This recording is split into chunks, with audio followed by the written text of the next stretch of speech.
ఒకప్పుడు శంకర్ చాలా advanced director గా కనిపించేవారు. ఇండియాలో అతని స్పీడ్ అందుకునే దర్శకుడు మరొకరు లేరు. అందుకే మెగా డైరెక్టర్ గా పేరు తెచ్చుకున్నారు శంకర్. వెండితెరపై ఎన్నో ప్రయోగాలు చేసిన శంకర్ 15 ఏళ్ల క్రితమే తన హీరోలతో ఓ యూనివర్స్ ప్లాన్ చేశాడట. భారతీయుడు ఒకే ఒక్కడు శివాజీ కాంబినేషన్ లో సినిమా ప్లాన్ చేశాడట.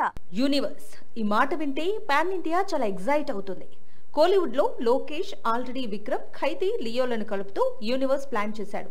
కేజీఎఫ్ డైరెక్టర్ ప్రశాంత్ నీల్ కూడా రాఖీబాయ్ సలార్ కాంబినేషన్ లో యూనివర్స్ ప్లాన్ చేస్తున్నాడని టాక్స్ ఉన్నాయి. ఇప్పుడు ఈ లిస్ట్ లో శంకర్ సినిమాటిక్ యూనివర్స్ వచ్చే అవకాశాలున్నాయి. గతంలో సోషల్ ఇష్యూస్ ను డీల్ చేస్తూ శంకర్ తెరకెక్కించిన భారతీయుడు, ఒకే ఒక్కడు, శివాజీ చిత్రాలు ఎంతటి సంచలన విజయం సాధించాయో తెలిసిందే. ఈ సినిమాలో నటించిన హీరోలు ఎంత పాపులర్ అయ్యారో తెలిసిందే. రోబో చిత్రాన్ని తెరకెక్కిస్తున్నప్పుడు ఈ 3 చిత్రాల హీరోలను కలిపి ఒక యూనివర్స్ కాన్సెప్ట్ అనుకున్నాడట శంకర్. కానీ అప్పుడు ఎవరూ పెద్దగా ఇంట్రెస్ట్ చూపించలేదట. ఇప్పటికైనా ఈ యూనివర్స్ ను ప్లాన్ చేయొచ్చు అంటున్నారు శంకర్ ఫ్యాన్స్. మరి మెగా డైరెక్టర్ ఏం ప్లాన్ చేస్తాడో చూడాలి.